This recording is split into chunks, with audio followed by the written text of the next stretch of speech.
కేటీఆర్ నేరారోపణ చేయబడ్డ ముద్దాయి అనే అంశాన్ని పక్కన పెట్టేసి తనే ప్రభుత్వాన్ని డైరెక్ట్ చేస్తున్నట్టుగా, తనే పోలీసులను డైరెక్ట్ చేస్తున్నట్టుగా కనబడుతున్నది. నిన్ను ఏసీబీ విచారణ చేస్తుంది. ఏసీబీ నువ్వు విచారణ చేస్తలే. ఏదో వెనకటికి బ్రహ్మానందం అలీ దాంట్లో అలీ మిషన్ డిటెక్ట్ చేసినట్టు, అలీ మిషన్ చెక్ చేసినట్టు నువ్వు ఏసీబీని చెక్ చేయాల్సిన అవసరం లేదు, ప్రభుత్వాన్ని చెక్ చేయాల్సిన అవసరం లేదు. అది గుర్తుపెట్టుకుంటే మంచిది. చేసేది దొంగతనం, పైగా మళ్ళా డాంబికాలు, ఓవర్ యాక్షన్స్, ఓవర్ రియాక్షన్స్. నిన్నెవరు అడిగిండ్రు, ఎవరు చెప్పమన్నారు? అవన్నీ ఇంటర్నల్ గా జరిగే వాటిని, పోలీసుల ఇంటర్నల్ గా జరిగే వాటిని బయట చెప్పొచ్చా?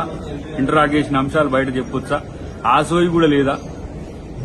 మీరు గతంలో నర్సారెడ్డి గారి కేసులో ఎంక్వైరీ కమిషన్ ఎట్లా అంశాలను చర్చించిన అంశాలు బయట పెడతాని మీరు కోర్టుకు పోయిండ్రు. ఈ లోపల జరిగే అంశాలన్నీ బయట చెప్తున్నట్టుగా నాకేం అడగలే, నేనే అడిగినా, నేనే చెప్పినా అని చెప్పి ఏవైతే డాంబికాలు ఉన్నాయో మీరు బంద్ చేస్తే మంచిది.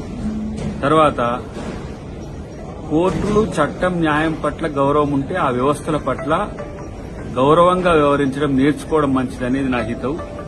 రేపటి రోజున ఏం జరుగుతుందో ప్రజలు చూస్తారు, ఇలా లోకం తెలుస్తుంది. కానీ నీ యొక్క ఓవర్ యాక్షన్స్ బంద్ చేస్తే మంచిది అనేది నా యొక్క ఆలోచన.